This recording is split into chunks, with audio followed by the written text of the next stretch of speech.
हाल ही में अमेरिकी news agency CNN ने अमेरिका के खुफिया विभाग की एक रिपोर्ट के हवाले से खुलासा किया था कि इजराइल ईरान के परमाणु ठिकानों पर हमले की तैयारी में है। इजराइल ने इसको लेकर एक हवाई अभ्यास भी किया है। इसके अलावा उसके एयर डिफेंस सिस्टम भी इजराइल के भीतर इधर उधर तैनात किए गए हैं।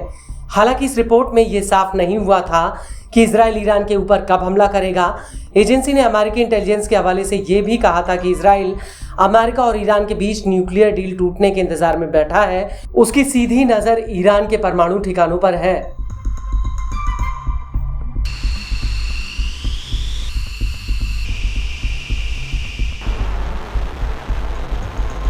लेकिन ईरान को यह बात अच्छे से पता है कि इजराइल अब से नहीं बल्कि वर्षों से ईरान के परमाणु अड्डों पर हमले करने की ताक में है। और CNN की रिपोर्ट के बाद ईरान अब चौकन्ना हो गया है। ईरान ने इजराइल को ललकारते हुए एक बहुत बड़ा बयान दिया है।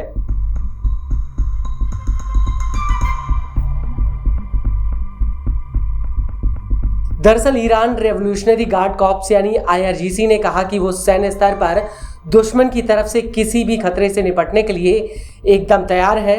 IRGC ने अपनी सैन्य शाखा जैसे आर्म फोर्स से हर हालातों में पूरी तरह से तैयार रहने के लिए कहा है। और तो और ईरानी सेना ने इजराइल को अप्रत्यक्ष रूप से धमकी देते हुए कहा कि हमारे हाथ ट्रिगर बटन पर है। किसी भी शत्रुतापूर्ण कृत्य के लिए निर्णायक, खेदजनक और एक ऐसा जवाब दिया जाएगा जो कल्पना से परे होगा।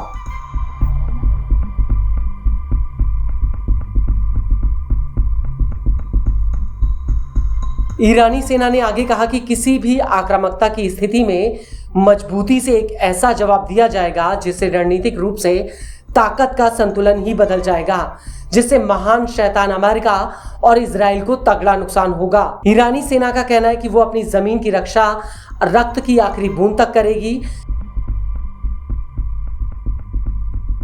इस सब के बीच आपको ये भी बता दें कि अपने परमाणु अड्डों पर इजरायली हमलों की आशंका को लेकर ईरान के विदेश मंत्री अब्बास अरगची ने संयुक्त राष्ट्र के महासचिव और इंटरनेशनल एटॉमिक एनर्जी को एक चिट्ठी लिखी है। इस चिट्ठी में ईरान ने लिखा कि इजरायली हमले के खतरे को देखते हुए ईरान अपने परमाणु ठिकानों और मटेरियल को दूसरी जगह शिफ्ट कर सकता है, जिनकी जानकारी बाद में एजेंसी को दी जाएगी।